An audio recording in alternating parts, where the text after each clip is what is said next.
So welcome everyone, my name is Ong, and the past 3 weeks almost, I've been hosted by Miao Dance to do my residency, like research about art access. And it was not very long, but I met a lot of really cool people in Singapore, and tonight I'm putting together something, so for you to enjoy. Hopefully. So the research I have been doing, it's based on this card set from Unlimited UK, which is a group of disability artists who kind of gather some ideas. And I use this to play with people. So maybe we look a little bit on the slide. Let's see. There you go.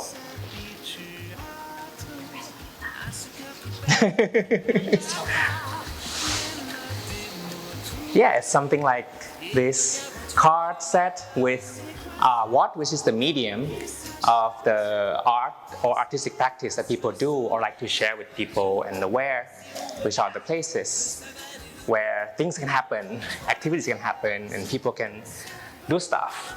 And then the very cool and interesting part is the barrier set, which are gathered from people experiences that they face.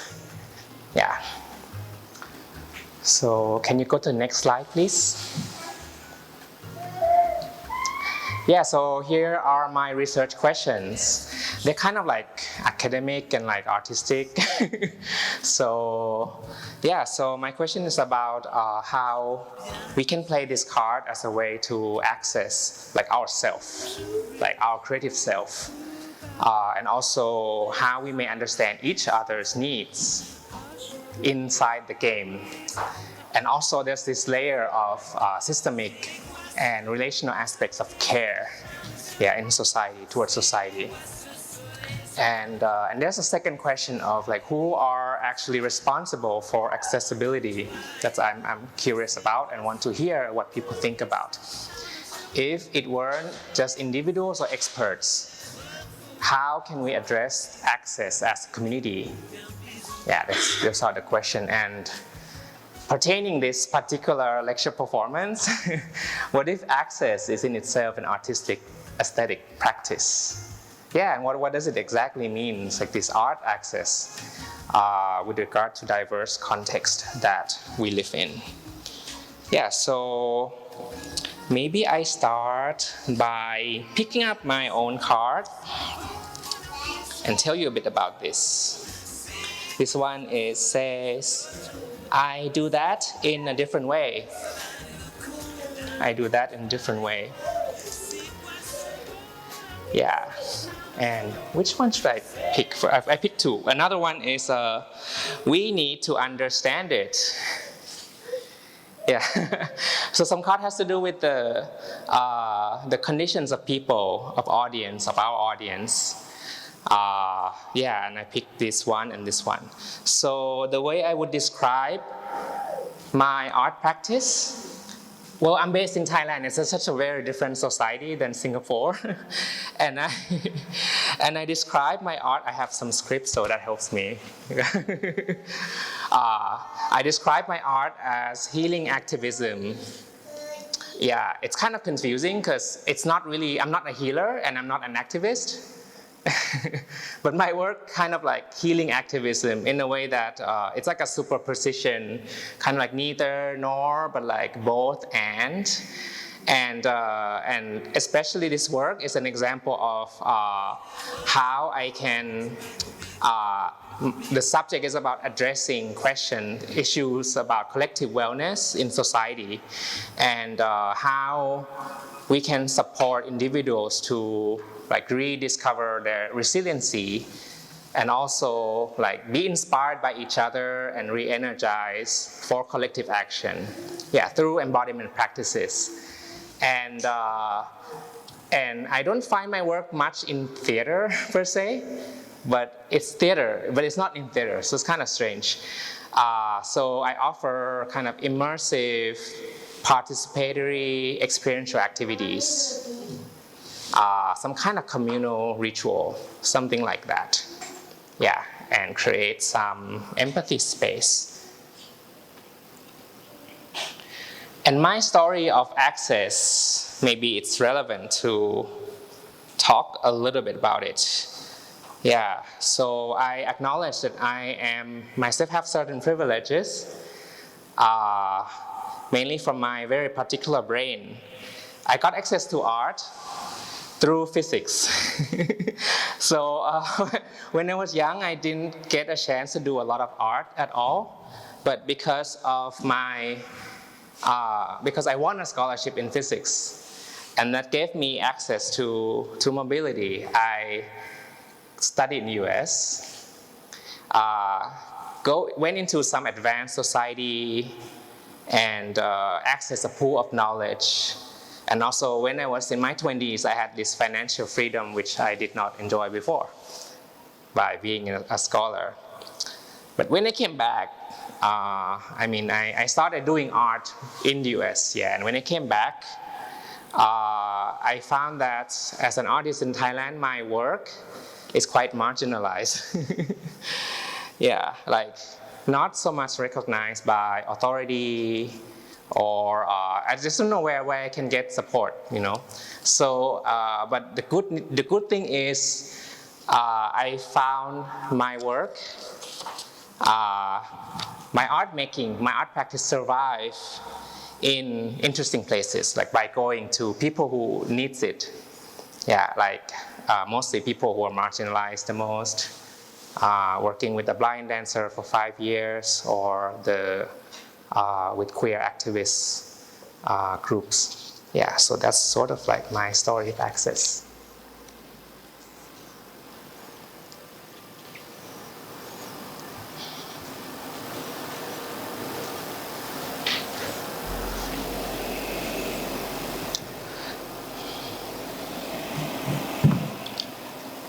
Yeah, so the way during the dialogue, I try to conceptualize access as a flow of resources. Yeah, how that flow can happen.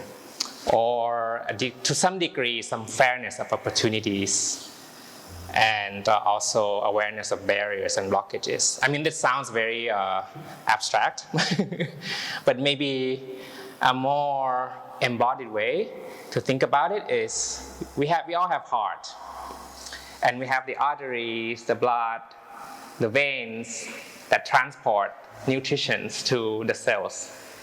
But then how does every cell gets it, right? There's so many little like things, different things, like systems on the left-hand side, simplified version of the right-hand side, which is also simplified version of what they actually are.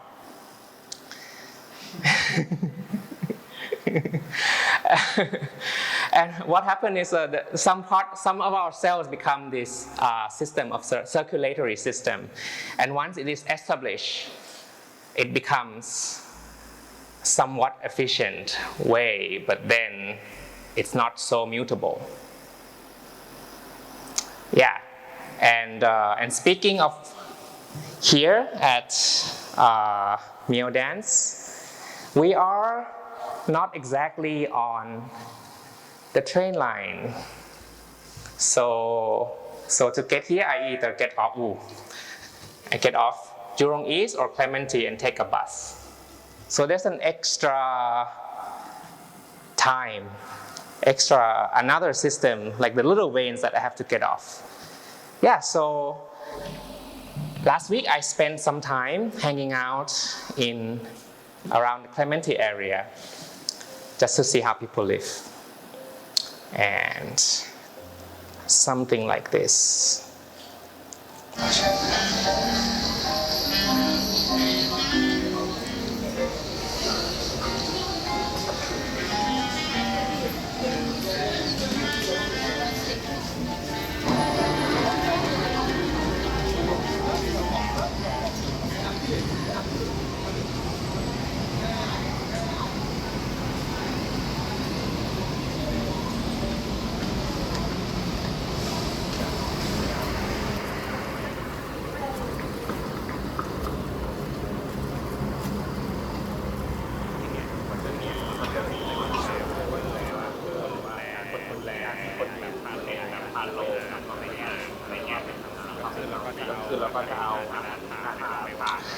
So during the daytime, obviously there are mostly elderlies hanging out.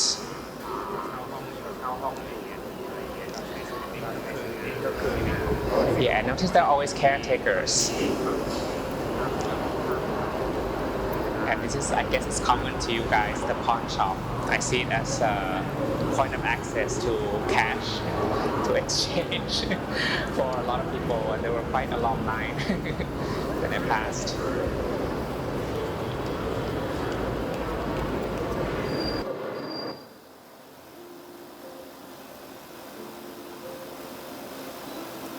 Yeah, and I was struck by the visibility of people on mobility devices like wheelchair in Singapore.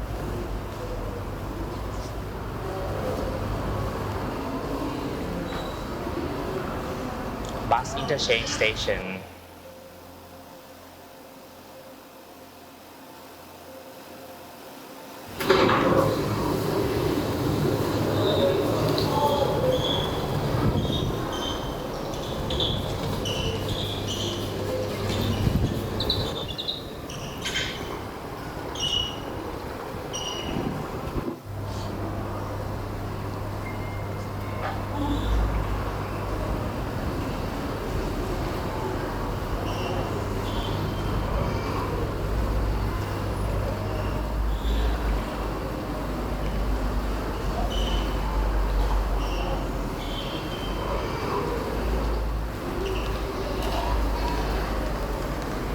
So this time in Singapore, I feel the luxury of living in the residential neighborhood, in the SPB area. And I was pretty much observing the flow of people in the public space.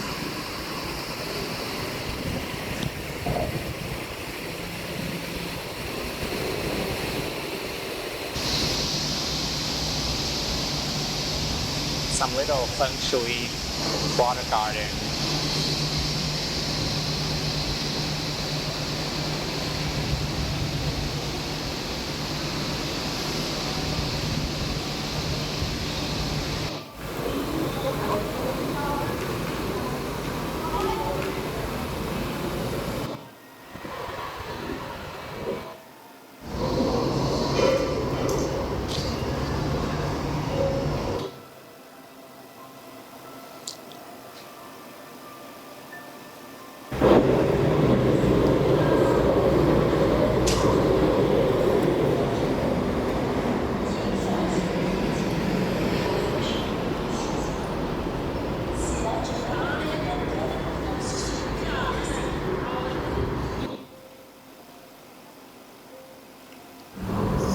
History is processing progress, justice, and courage. History, progress.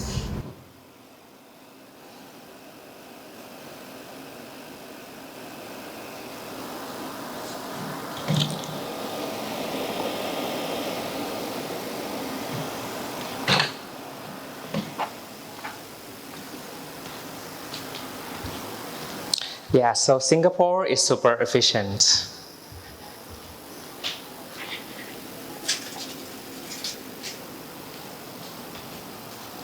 Yeah, in the local neighborhoods, I could see a lot of elderlies living and people with on the wheelchairs. They can still move around. Yeah, we don't really see much in Bangkok. Because if you've been there, you know what the streets look like. Yeah, and I was nicely reminded that with the ramp and the stairs, once the ramp is available, anybody use it. Even people who are not disabled can still benefit from it. And I think this is something that Thai people should be aware and enjoy. Because a lot of people in Thailand still think, yeah, it's disabled people are minority. Yeah, we do when we can. So whenever we find them, we need to go in and help them. Something like that. Yeah. Yeah, and through this observation, I was curious about how art works here, because I always like jealous and dreamed of coming to Singapore and see, wow, like nice theaters and dance companies, yeah, and everything. So yeah, so I make a way and travel to the city.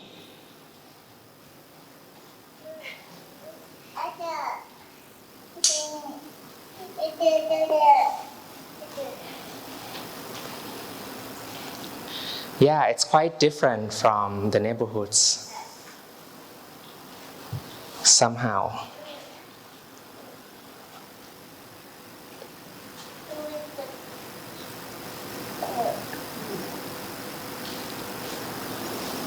So we were here and then had to take the bus and to this. Let's take a look.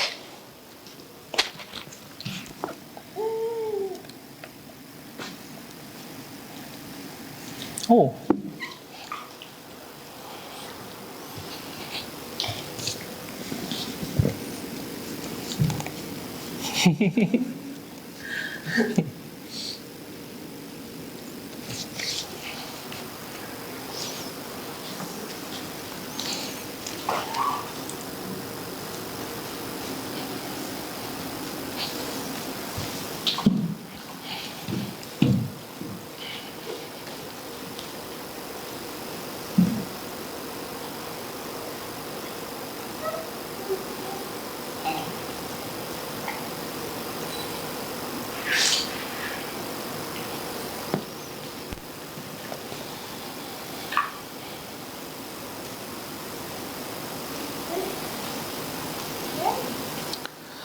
Let me read something for you.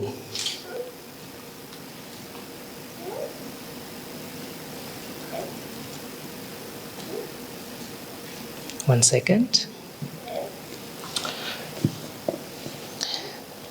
We have a strong infrastructure and ecosystem for the arts, but as with the rest of the world, we are facing a rising cost of living and a more divisive society. So what the arts must do is speak up to social injustice, inspire audiences, and go beyond entertainment.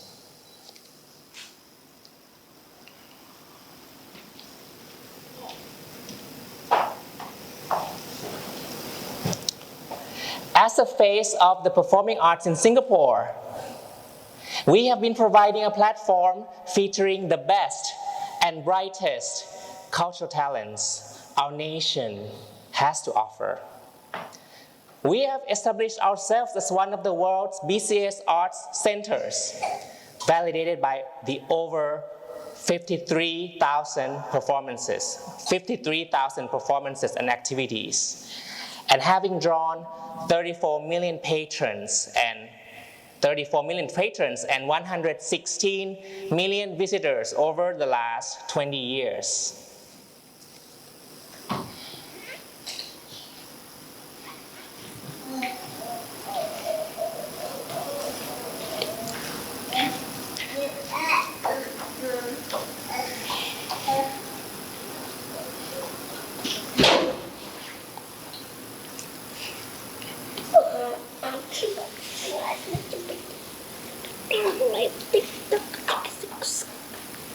For the arts.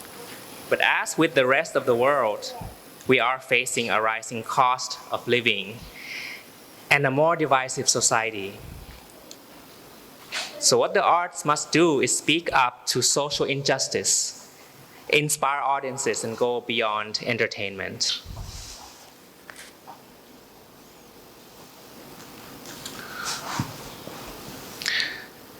We have a strong infrastructure and ecosystem for the arts, but as with the rest of the world, we are facing a rising cost of living and a more divisive society. So what the arts must do is speak up to social injustice, inspire audiences, and go beyond entertainment.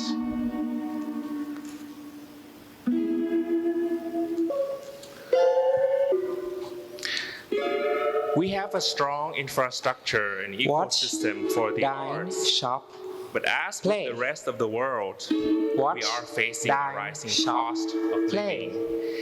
living and a more Watch, divisive dine, society. shop, play.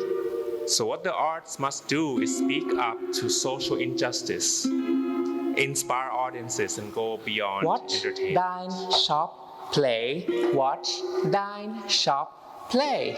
Watch, dine, shop, play. Watch, We have a dine, strong shop, infrastructure and play. ecosystem for the arts. But as with the rest of the world, we are facing a rising cost of living and a more divisive society. Arts, So what the arts must do is speak Arts. up to social injustice, arts, inspire audiences, and go art beyond that entertainment. uplifts, art that inspires, art for the future, art that We uplifts, have a strong art infrastructure that and inspires, ecosystem for the art arts. for the future, But as with the art rest for of the the world, future, we are art facing for the a rising future, cost of living future, and a more divisive society. future. So what the arts Watch, must do is dine, speak up shop, to social play. injustice, Watch, dine, inspire shop, audiences, play. and go Watch, beyond dine, entertainment. shop, play. Watch, Dine, shop, play. We have a strong infrastructure and ecosystem for the arts. But as with the rest of the world, we are facing a rising cost of living and a more divisive society. arts, So what the arts must do is Arts speak that up to social uplifts, injustice, art inspire audiences, that and go beyond inspires, entertainment. art for the future, art that uplifts, art that inspires, We have a strong Arts for the infrastructure future. and ecosystem for art the for the arts. future, As with the rest of the world, Art we for are the facing a future. rising cost of living future, and a more divisive society. future. The arts must Watch, do is speak up dine, to social shop, injustice, play. inspire audiences. Dine, shop, play. Watch, dine, shop, play. Watch, dine, shop, play. Dine, shop, play. We have a strong infrastructure and ecosystem for the arts. But as with the rest of the world, we are facing a rising cost of living and a more divisive society. 34 million patrons. And so what the arts 34 million patrons and social 16 injustice, million visitors inspire over the arts last beyond entertainment. Arts that uplifts. Watch, We have a strong infrastructure and Watch ecosystem for the arts. future. But as with Art the rest of the that world, uplifts, we are facing a rising Art cost of that living inspires, and a more divisive art society. for the future. So what the arts for the must do is speak future. up to social injustice, Future. inspire audiences, and go beyond Future. entertainment.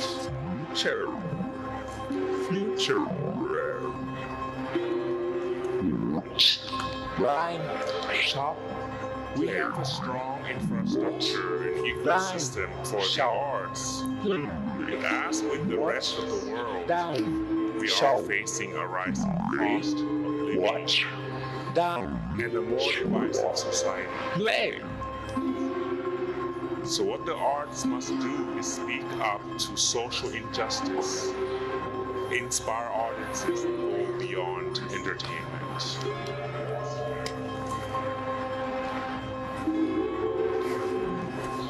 What?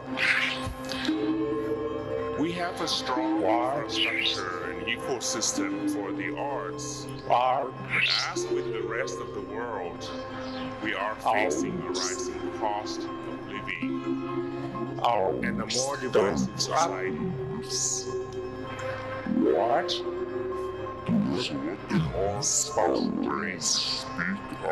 Art for the future. Art that lives. Art that What art for the future? What for the future? What for the future? We have a shared infrastructure ecosystem for the arts. What with the right shop? We are facing a rising cost shop living. What? And a more divided society. And having drawn what? The is what the artists must do. Speak up. 34 million patrons and 160 million visitors over the last 20 years.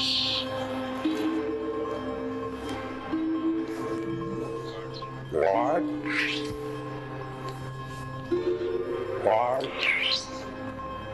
We have a strong infrastructure ecosystem for the arts. As with the rest of the world, if we are facing a rising cost of living, inspiration, and a more divided for the future. So what the arts must do is speak out to social injustice, for the future, what for the future, what for the future,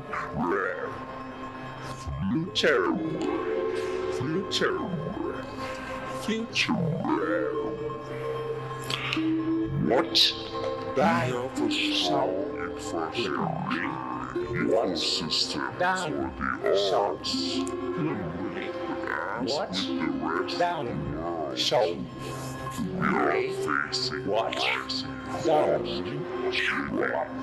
play and a more divisive society. So what the arts must do is speak up to social injustice, inspire audiences, and arts entertainment.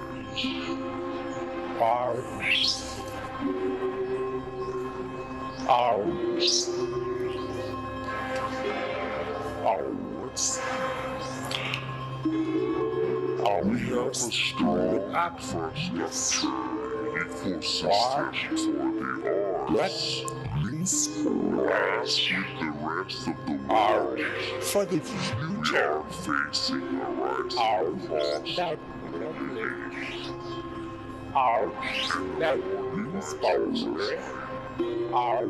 For the future, so what for the future? What for the future?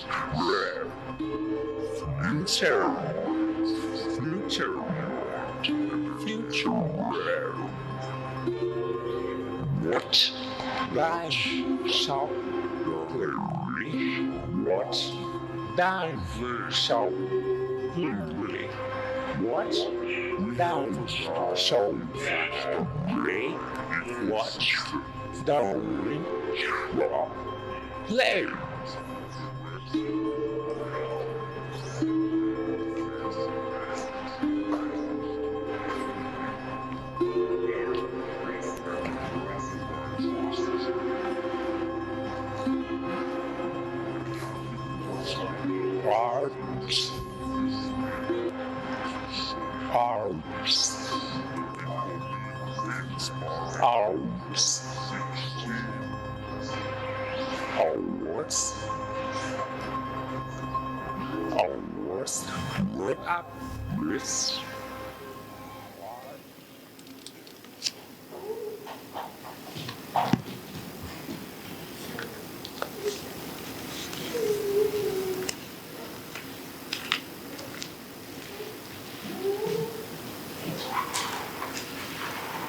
As I'm shuffling through the human traffic, the transit system,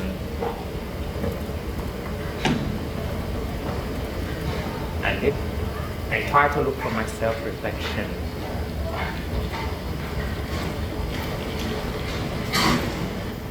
how much am I submitting to the flow of the rush hour?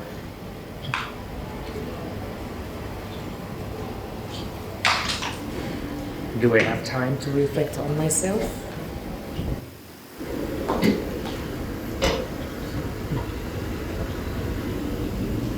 The normativity of everyday life as we commute through spaces, trying to access the job, the employment, the work, enjoyment, the entertainment, opportunities.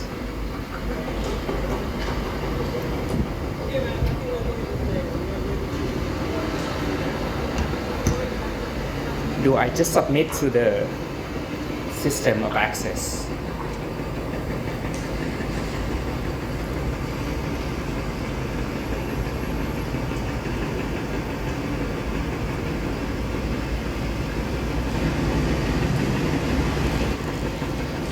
Is there any space of reflection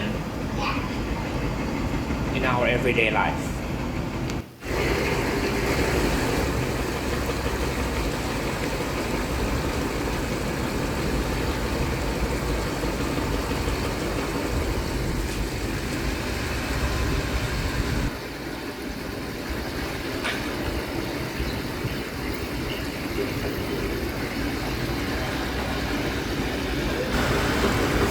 Maybe notice the rhythm of nature. Listen to the melodies.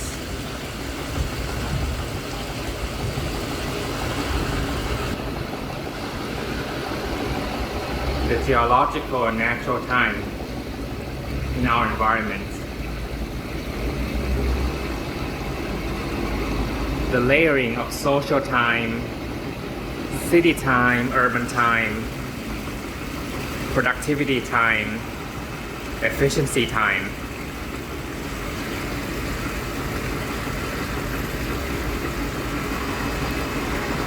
How they coexist in this reality.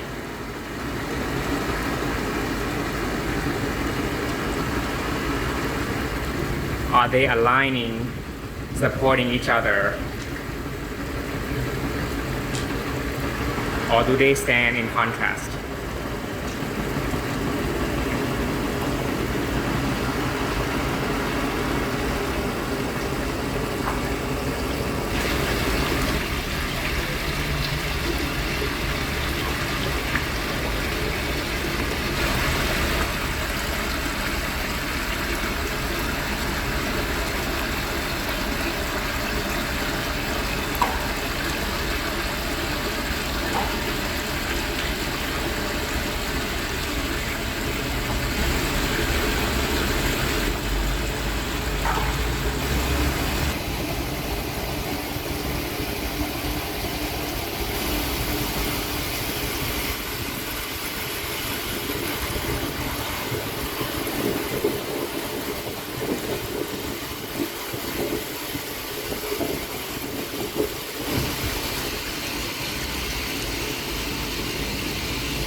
Does technology brings us closer?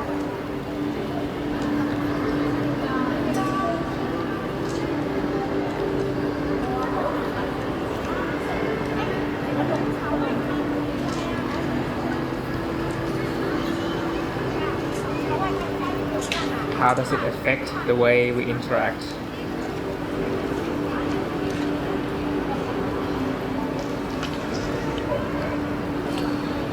What kind of connection is possible?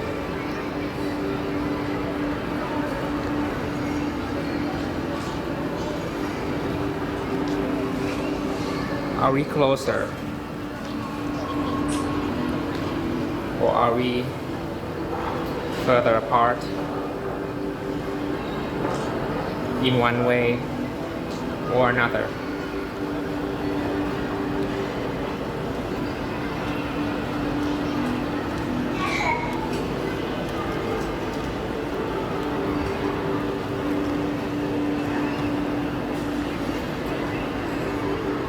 How does technology and art foster connections and social integration?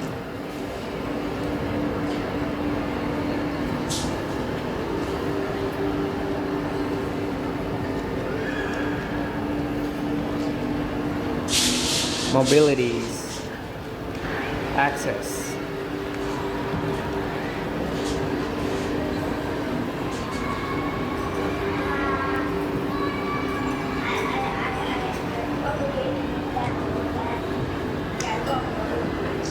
mitigating different needs,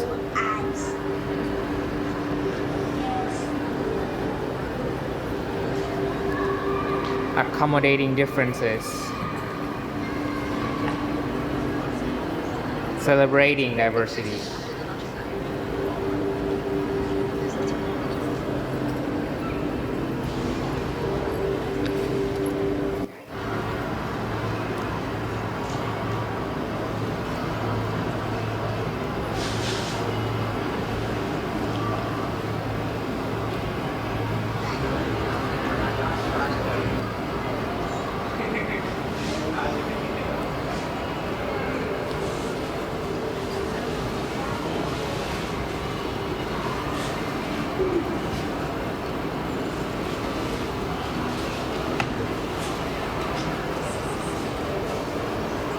Is our physical and social mobility lateral or upward?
quite loud. Someone volunteer to play a little game? So, yeah, the game is if you pick an artwork or an object in this room and I can't see it, you can bring me to your artwork and you can please explain to me how you perceive the artwork.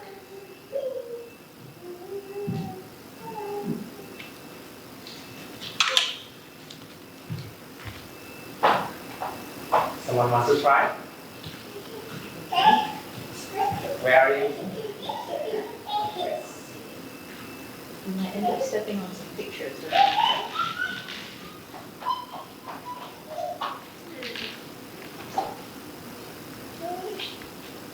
I'm really drawn to this one on the floor. Can I touch it? This one? This one. Yeah, it's been torn out of a spiral bound book, as you can see on the sides. It is like painting with watercolor because the paper is all warped from the water.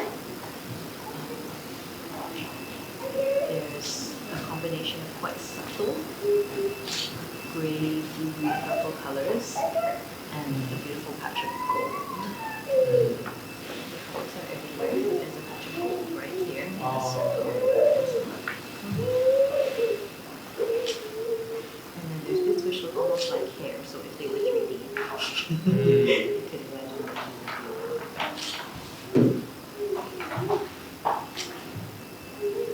How does it make you feel? It makes me feel calm and curious at the same time.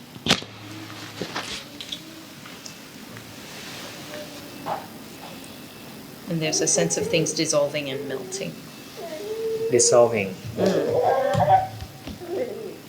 And without seeing it, you can probably feel where the water has been in the paper.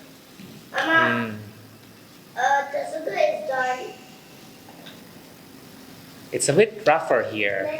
Mm-hmm. Is that where that's more the the water was, you I think think? that's the sparkly stuff, Oh. the shiny things. Okay.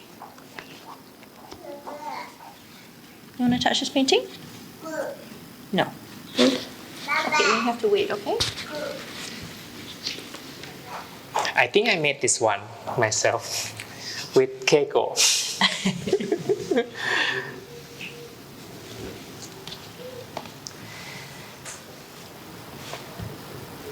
Anybody likes to be blindfolded and be explained by your friend? I guess you don't have to really blindfold yourself like physically. You just close your eyes and you don't see.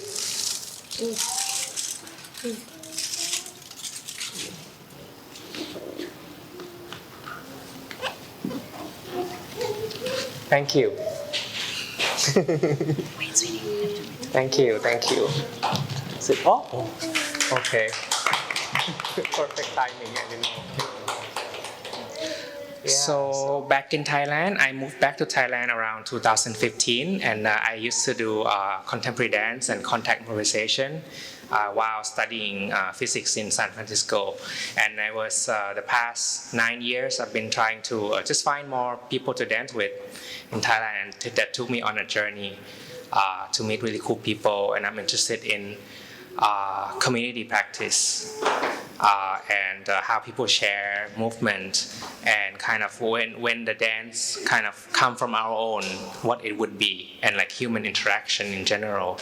So and by that effort to find people to dance with took me to interesting places like the meditation centers and meeting many different groups, many different groups, and as you might know, in Thailand, this field is quite new, like both contemporary dance and community dance, and working with disabilities, or using dance as a tool for people to learn about themselves and each other, and supporting each other. Yeah, so my dance was kind of like around, I guess I talked a bit about it already in the piece, the beginning. Yeah, and this is, I really appreciate Miao Dance that they have supported me to do an artist residency. This is like a full, like, artist residency I have done, just like myself and joining them. So they gave me a lot of support to follow my curiosity and really focus on the art, the artistic side, because when at home it was like 80% organizing and managing and working more in the more community and like more social space than actually focusing on the art. So I really appreciate this time. Yeah, and to also come to Singapore, another really urban setting similar to where I live, and have a point of comparison of what I can learn here that I can apply to my own community. So yeah, very, very fascinating. Yeah, and if you have any comments or questions, I really welcome. The floor. Anybody has any comments from the performance that you just saw in the last hour, or questions you want to ask regarding source material, inspirations, impetus? Yeah, please feel free. His drawing of his, because I Really can help you ask. Oh my gosh, Hello. I mean, I think I know you from a diagram drawing, kind of a sharing residency as well. So I'm quite curious, like how has the drawing and text, how did it come about in your practice, and how does it translate to movement, or what is the relationship there? So it's a huge aspect of my practice nowadays, thanks to the residency we did together.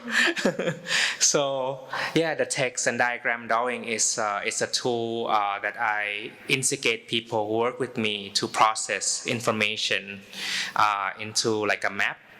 So the way it works is a bit choreographic, the way that people organize their experience onto a sheet of paper, and it acts as documentation also, that they can reference it and explain to their friend that memory, that experience. And I also deal a lot with rewriting, reprogramming the drawings, even if it's the same experience or memories, how it has changed and shifted. So people actually would like revise it or perform it or dance it again. So it's a record, and it's a way that people can share with each other. As in terms of translating into movement, I think since I moved to 𝗏𝗂 for 2 years during COVID time, my repertoire of the ways of approaching source of movement has diversified a lot. So I worked with people who not necessarily done like dance in a technical way, like or not approach movement as a shape. Yeah, more like a kind of a drawing in space, and that the shape of their body become the result of that initial attention. So it becomes more of an attentional practice. Yeah. So it means that the same kind of a feeling or sensation becomes almost somatic sensation, become more the focus of how to thread or organize movement, than actually remembering the shape and try to reproducing it. Yeah.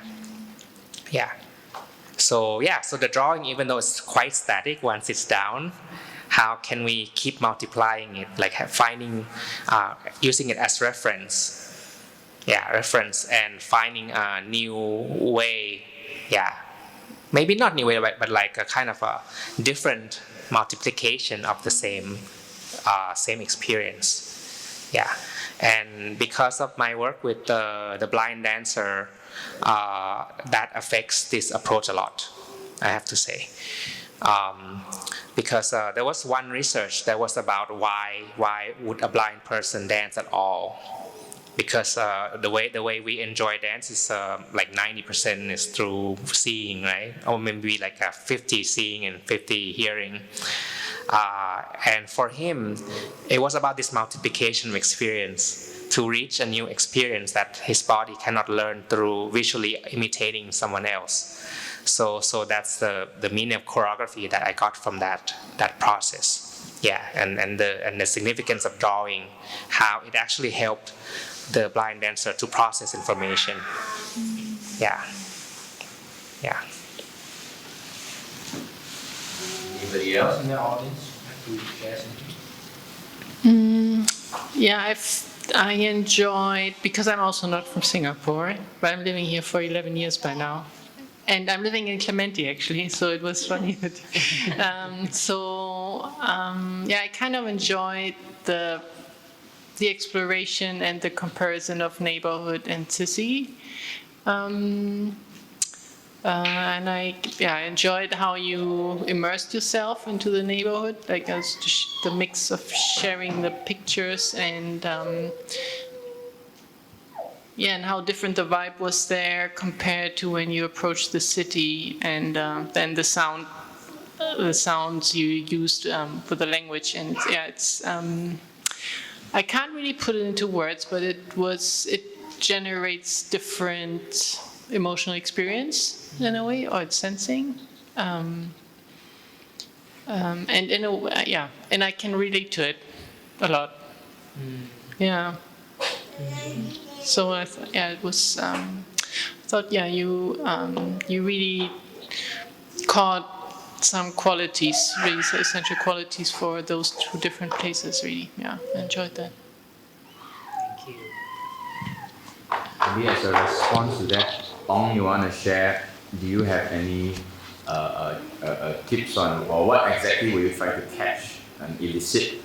Since she can't put it in words per se, you have the words as well. I guess a lot of things cannot be put into words.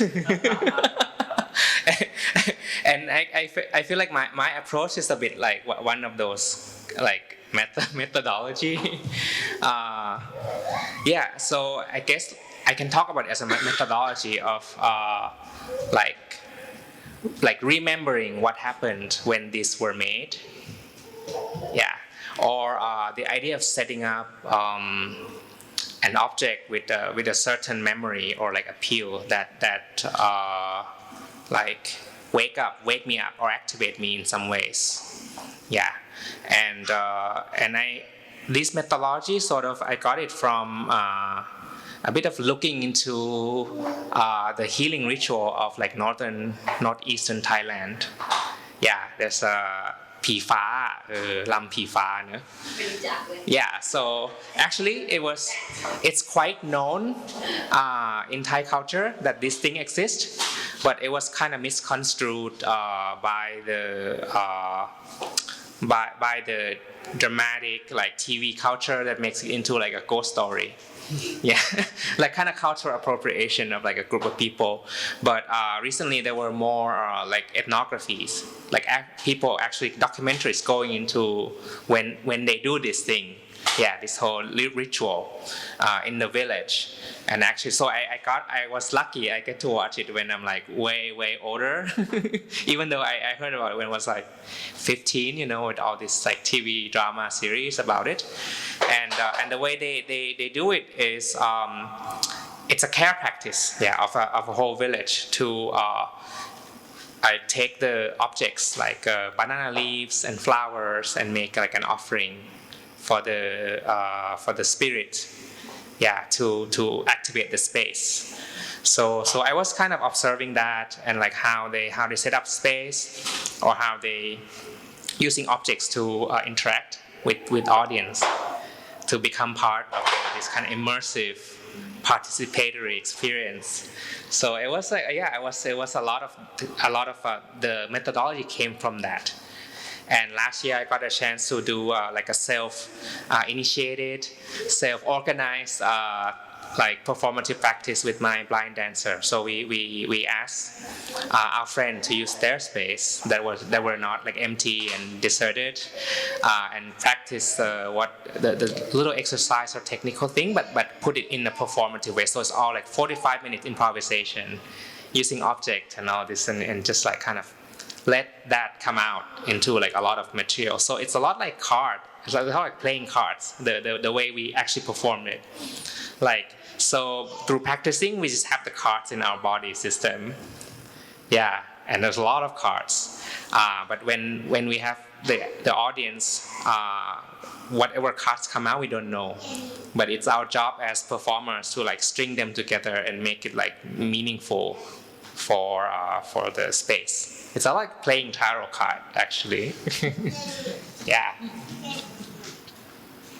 So cards as in it were practices, little nuggets that you already had. Yeah, it's not even a structured improv. Like sometimes we have scores. The cards, like, were they like little nuggets or practices that you already have in that sense? Yeah, it's a bit like score, but a pretty very broad and vast, in a vast sense of a score. Sometimes it's a little story, a little pocket of story, or a little theme, or a little sensation. Yeah, it's kind of difficult to explain, but we kind of know it. Yeah, by practicing together, we kind of know. Yeah, oh, it feels like this. Yeah, and a lot of times we don't have words for it. It's very strange. Yeah, or even objects that like really abstract, like just a piece of cloth, just a sensation, or it feels like it means something. Sometimes you can put into words even what it means. Yeah, so it's very intuitive. Yeah. Anybody else, perhaps? Anybody else would like to comment? The talking fuzzy. I'm hearing from you that a lot of your work is very community-based or collaborative. How do you, now that you've had this like rare chance to spend quite a bit of time in less sort of like immersion, really thinking about, well, you've been meeting a lot of people, but it's like kind of with a solo practice in mind and like looking at your practice as it is now. How does the idea of collaboration sit there for you now? That's a very good question. I feel like in every dialogue that I went into, it was I see my role as like a little bit like a weaver of information, or how to let the sensation of people like coming in from the experience kind of flow in the space. And sometimes it's like very improvisational. Like the way we play card every time is so different. Not even the order of like what part to pick first or how. Yeah, it was like it's kind of like an inquiry that was like keep coming and building together. So that was one layer of how I approached the task for myself. And the second layer to do with collaboration is I'm hoping, I don't know how effective that is, that people would have this sense of like a I don't know, spiritual fabric, like building this kind of like connection that I didn't think of the other person I know, and it relates to what is in their mind when they open the card and there is an issue that the person wants to address. Yeah, how it's related or resonated to another person. Yeah, so sort of like kind of I've been trying to like kind of have that sense, but not always. Yeah, it doesn't always work. Yeah.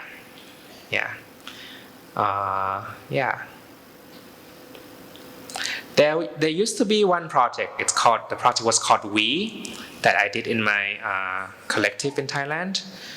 We had this practice of like putting something out on a paper, like it's actually a choreography, but then giving it to someone else to perform, or like guessing, kind of like guessing what the person wants to do, or transforming the words that person write. It's a bit like writing through. So at some point, people get confused. I don't know, like, who made this? Yeah, or I feel like I made it, but I didn't make it. You know, it come from me, but someone make it for me. That sort of ideas. Some kind of, yeah. But I don't know, I have no ways to measure it scientifically, how it works. Yeah.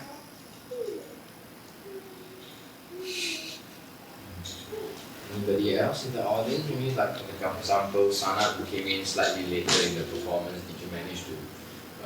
Yeah, I was wondering, like, what? I'm sorry for coming late.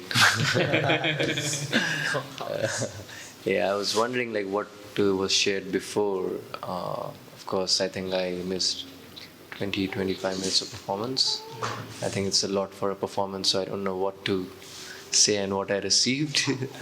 But what I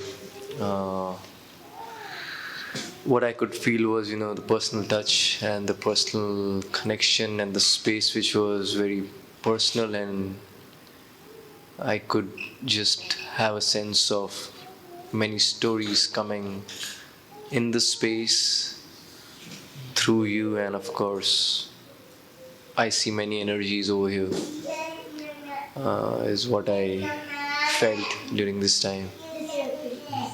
And thank you for sharing and making this space vibrant and with colors. Yeah, thank you. Very glad to hear. Yeah, it makes you feel something. People. It's their work. It's all their work. Any other last comments? If not, we were gonna wrap up for tonight. Yeah. So thank you once again. Can we give him a round of applause for tonight's performance, as well as the culmination of a 3-week residency here with us? Yeah. Thank you once again for your presence, everybody. Thank you. Thank you.